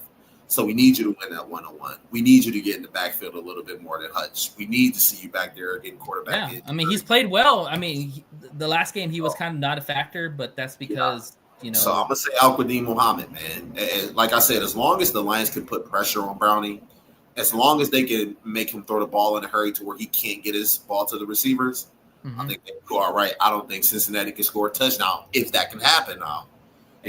Obviously, if you let him get 4 or 5 seconds in the pocket and throw, he can get the ball to Chase or Higgins. But I'm gonna say Meek. I think this is an audition for Meek to be a starter opposite of DJ Reed when he comes back. We talked about Terrian's struggles and all that, and Meek's the type of guy that when he gets into a big moment, he shines. And he's going against Jamar Chase. They're going to put him on Jamar Chase. And you saw what he did against Justin Jefferson. So I think a Meek, man, he could very well have an interception. He could definitely have some PBUs. I'm expecting a big thing from him. And I think we'll be talking about him after the game's over. So, and he better play well because if not, we're fucked. The secondary, in my opinion. We're fine. Go ahead. Go ahead, we're B. Fine. I'm gonna go with Wiz Khalifa. I think he's going to make an impact in the return game. Yeah. Special teams is part of it too. So, and I think he's starting to come around. I think he's starting to be. I think he's been working really well with Phipps, and Phipps has been getting him. I've been noticing he's been cutting through holes better than he has in the last couple of years. It's been progressing for him at special teams. Did y'all see that? Did y'all see that video I sent y'all of the aerial view of that return? That was pretty cool. Because you saw the blocking and everything. That was nice. All right. Alrighty. Well, that wraps up the Bengals preview. So we all expect the Bengals to kick some ass, and we're gonna go into Cincinnati and come out 4-1, right? That's right. That's the plan. All right. And we got Liz back here. So welcome back, Liz. First off, congratulations to your Texans. 26-0. About damn time. And what did I tell you? I told you they were going to cover, and not only did they cover, they freaking shut them out. That's impressive. I mean, I did bet on it, so. There you go. You're welcome. Won a little bit of change. There you go. It's always a good one when you win the bet and you win the game. That is true. Party time. All right. What you got? What's your state of the Texans? I know, right? State of the Texans. I don't know where my H-Town people are, but I know they had texted me and they were like, we're running late. It's okay. All I know is H-Town, stand up. The Texans are in the win column about time. Let's go, Houston. We got to win, baby. That's right. Your Houston Texans just smashed the Tennessee Titans 26-0. Nada. So a big shout out to Houston. Big shout out to Stroud. First time in I think 15 years, Ryan's and this defense said, "Not today, Titans, not today." Right. So listen, Hunter was living in the backfield, Stingley with a huge pick, and the defense flat out embarrassed Tennessee. You want a statement win? That's the statement. Playing ball. And the offense, it was fireworks for me. Fourth quarter, CJ Stroud threw 233 yards and 2 touchdowns, but the star of the show, say his name, is Woody Marks. I like this guy. Woody Marks. Yes. USC, right? USC? Yes. Yeah. Yes. So the rookie went off 2 touchdowns, 1 throw in the air, 1 on the ground, plus 119 yards. Marks looked like he's been in the league for years. He has swagger. He has hands. This dude is him. I feel like he's going to be my favorite right now to keep Houston going. Fantasy owners pick up Woody Marks. Mm-hmm. So Nico Collins said it best during an interview. He said that he is a playmaker, and when playmakers get the ball, the scoreboard lights up, and as it did this past game. So let's go, babies! I'm just so pumped. Like, I'm so happy. Like, all we can go is up. That's all I know. Exactly. We better stay up. That's all I know. So, quick side note. I know there was a lot of chatter. Cam Robinson signed this offseason, already traded to Cleveland for the late picks in 2027. It's a weird move. He was supposed to bring a steady O-line, but hey, man, that's business. The buzz on Reddit if you're not playing him, you might as well get something for him. Right. Well, the buzz on Reddit was we're going to pick up Tyreek Hill, but from last night's game, that didn't age well. That's not going well. So it's okay. All I know is that Nick Caserio, the GM, he better not break our hearts anymore. Like, you better bring some players that can play so we can get some dubs. Yeah. Okay, so let me bring it back down to my excitement. We are on the road. We are on our way to Baltimore. We are on our way to play the Ravens. All I know is Coach Ryans had said in the halftime, before they left to the locker room, he said it takes all 11 to protect the quarterback. And that's going to be the challenge in Baltimore. Yep. This Sunday. It's going to take all 11. It's going to be it's not just going to be the line, not tight ends, the receivers. It's everybody's got to buy in this game. It's going to take everybody. If they protect Stroud, this offense can roll with another win. All hands are on deck. All plays open. Let's not give it out yards, Ryans. Let's get another win. So Houston, let it sink in. We've got our first win of the season. The losing streak is over, and the defense is humming. Pop the cork. You're not going 0-16 like we did. The defense is humming. The rookies are balling, and this team just showed us what it looks like when everything clicks and everyone gets along and everyone reads the plays. So let's ride the wave into Baltimore, because if we play clean, we play hungry for the football. What's up, Yolanda? We play physically. Like, if we're physically going to stay, let's stay healthy. Mm-hmm. The NFL better take notice. The Texans are coming. So what's up, Nate? Oh, I was going to say, just going to ask some questions. So who was your stud of the game? Marks, Woody Marks. Okay. Yes. He was mine. He was your stud. He was my stud. I like that. Woody and stud. There you go. Woody stud. What do your Texans have to do to stop the Ravens? I mean, Derrick Henry is back there and he's pissed, and he has fumbling issues. Let him stay pissed.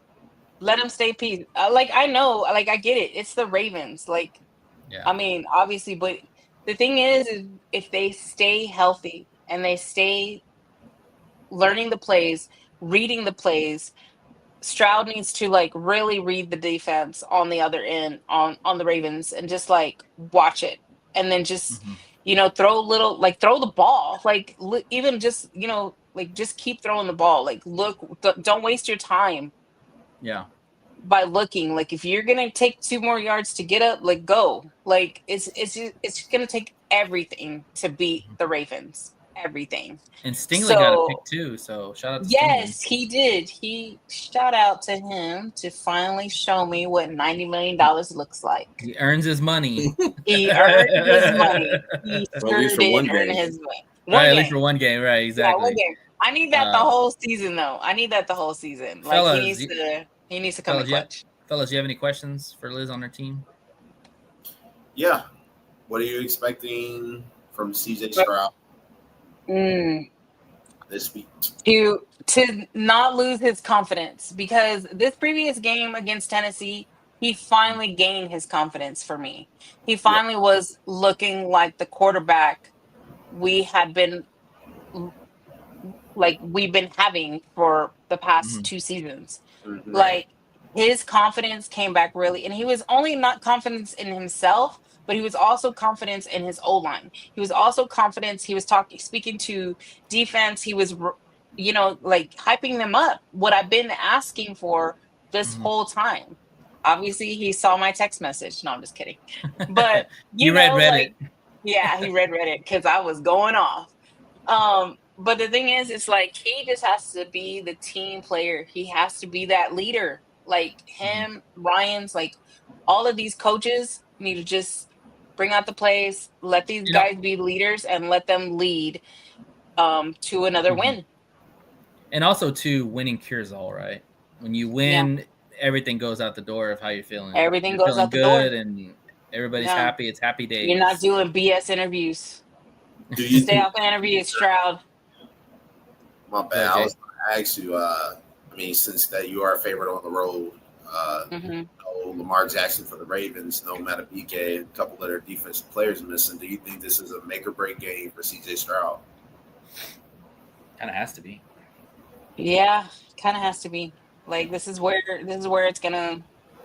Like I get it. We're playing Tennessee because they were 0-3 and they're 0-4 now. Yeah. But the thing is, like this is where it counts. This is a team. Like we have to win. Like it's all stops, all glory, all prayers. Like all gas, no brakes. That's all he. Yeah, like let's go. Like at the end of the day, like I get it. He's celebrating this win, and it was a great win for Houston. It's a great win for our fans, but we're not done. We're going into week 5. No, y'all gotta start stacking wins, man, because y'all are behind in the division right now. Yeah, very behind because the Colts they're not playing around. Tennessee, I ain't worried about. Jaguars, I'm not really worried about. But them Colts, they're not playing around this season. They won it. And y'all play them coming up, don't y'all? Right? We are playing the Ravens, and then we're on a bye, and then we I think we're gonna be playing. I haven't looked at that. I forgot. Currently, right now, just looking at the division. So the Colts are 3-1, Jaguars are 3-1, Texans are 1-3, and Titans are 0-4. Yes. So y'all got some ground to make up. Yeah, that's what I'm saying. That column of the win needs to go further up. That's what it is. Like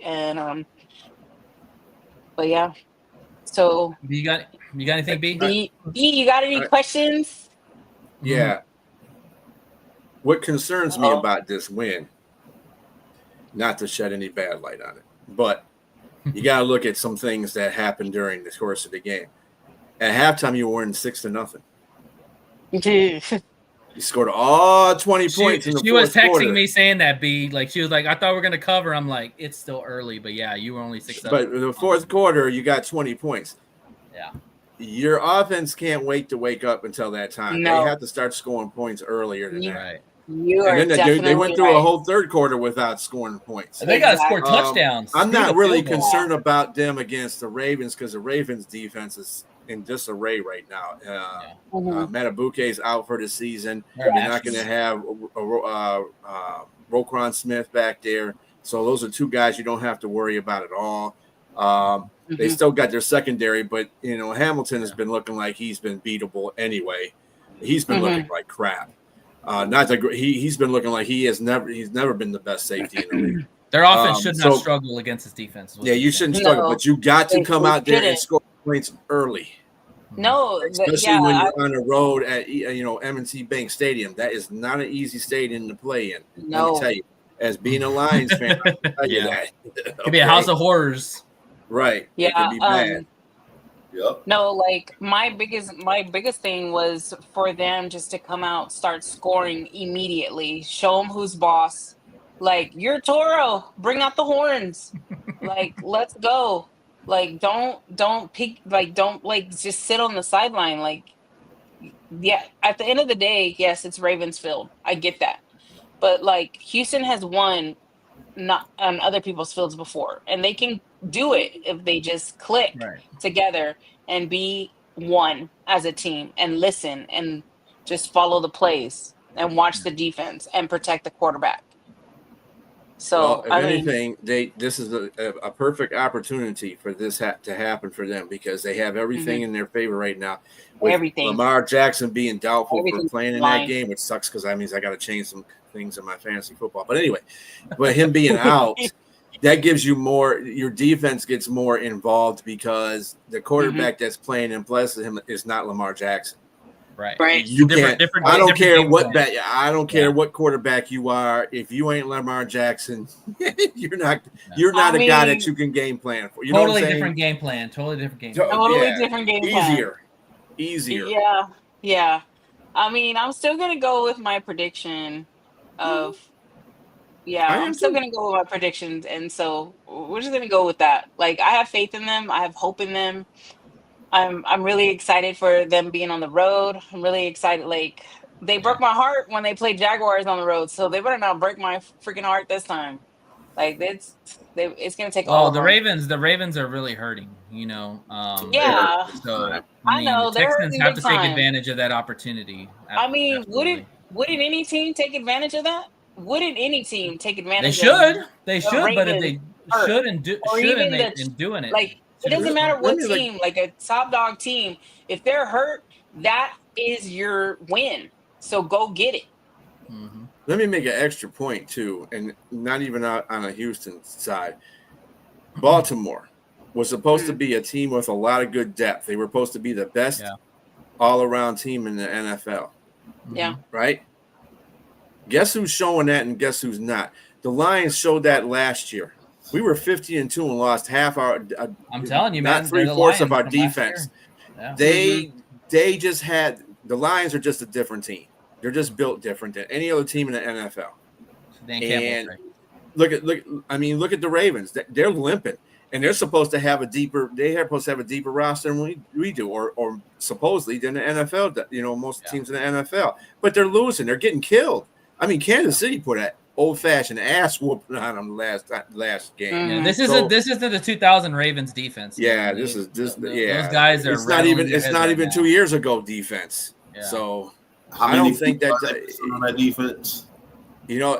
Robbie, if he's still watching, I mean, really, Pittsburgh has an opportunity right now to take this division because it's open. Cincinnati's not good. Lamar's not playing. Cleveland is limping. Wide open there. They got really, to tell you the truth, that's what I'm saying. They're turning into the AFC, NFC South. No bad things and intentions there, Liz, but they're turning into a badass division. They got Cincinnati's 2-2 now. Cleveland is 1-3. So is Baltimore, and then you got freaking Pittsburgh up there 3-1, running away with the division. Yeah, Liz, I'm gonna ask you a question. I want your honest opinion. Okay, take your Texan hat off for a sec. Okay, be real.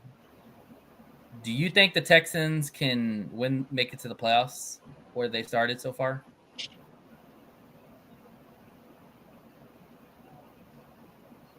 Be honest. Come on, be honest. No, we're not going to the playoffs this year. There's just no way. I agree. I think I'm being honest. And you got two teams that literally have one loss, and you already have 4. We're too far gone. There's no way Stroud can it's not that I don't think that Yeah, I we know. can't still have a good season. I have hope that we can have still a good season and win more ball games. Yeah. But to be AFC South champs again, no. No, I think the division's out of the We're not. question. Really, It's done. I think it's more of can you get it to the wild card? That's going to be. The I question. feel like we can get to the wild card. Yes, we can get to the wild card for sure. So you think they can make the playoffs? I think they can get to I'm the not on wild that card. bandwagon But though, they're not because gonna. They're not gonna. this is only their fourth game. They're going on their fifth game. You still have plenty of football left. Anything can happen. No time. Indianapolis can implode any given Sunday. I just But don't. the Jags have already beat y'all, so technically they have 2 wins on y'all. Yeah, and then we play the Jags and the Titans again, so we can be redeemed. But I just don't see us playing in the playoffs this year. Okay, so you don't see it making the playoffs. Okay, any team that starts 0-2, 0-3 has like a 10% chance. Yeah, and it's probably worse after you win 4. Yeah, it's not impossible. Yeah, the odds are just not in your favor. Yeah. Well, guys, definitely, if y'all lose this one, it's over. I mean, it's always nice to see Ravens. Yeah, yeah. Give them the birds. Yeah. Go ahead, Liz. Wrap it up. The birds getting the birds. Anyways, this is Liz El Toro Mendoza signing off from All In with the Texans. Tune in next Tuesday to see if I'm celebrating another Texans win on the road, I'm crying all the way back home. Either way, another mad session. You don't want to miss it. Yeah, it's okay. I'm trying to not get my blood pressure up, so. So what we need to say, Liz, is when your team loses, you're gonna see red, but not in a good way. You're gonna see red, and not in a good way. Because like in Space Jam when the Bulls saw red and they went after somebody. That'll be you. That'll be me. Like the replacements when the cop guy that was a linebacker. Oh, when I see red, I don't know what to do. Yeah, I just want to kill somebody. I don't know. I'm hoping that we will get that dub. So that's what I'm praying on. So, all right, y'all. Well, hey, it's been a great show. Great show, guys. Thank everybody on our show because we are the people. Yeah, we gotta link up for more content, Liz. Yes, I got a bunch of stuff. We'll chat more. Yeah, real quick. Where y'all put some content out, so it was on TikTok, right? Yes, we did. It's on. Okay, it's so on shout out. It's on TikTok. It's on Instagram. So shout out. So real quick, shout out where they can find you on those platforms, so we can. On TikTok, the one ass cheek 3 toes. It is ONEAZZ cheek 3. The spell out 3 toes. Like cheeks, like booty cheeks. Is there links on the? Yeah. There's links. I'm just letting y'all shout out right now because y'all are talking about the content. To give them a second look, but we have it at the end of the show. Okay.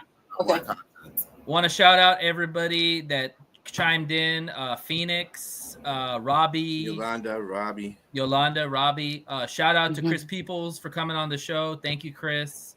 Enjoyed having you, man. You're always welcome back. Always good. Love you, Yolanda. Yeah, shout out Yolanda. And so Robbie and Chris, we do send prayers out to your family for your losses. Yeah, lots of prayers for y'all. Yeah, we're with you. We're with you guys. Definitely. But yeah, so that wraps up the show. It's been a good one. As always, fuck the Bears, fuck the Packers, fuck the Vikings, and fuck everybody in Liz's division. This is the One Ass Cheek and 3 Toes show signing off, and we'll see you on the other side. Y'all have yourself a blessed evening. Go Lions and Texans. We out. Go Texans. Peace out. Hey.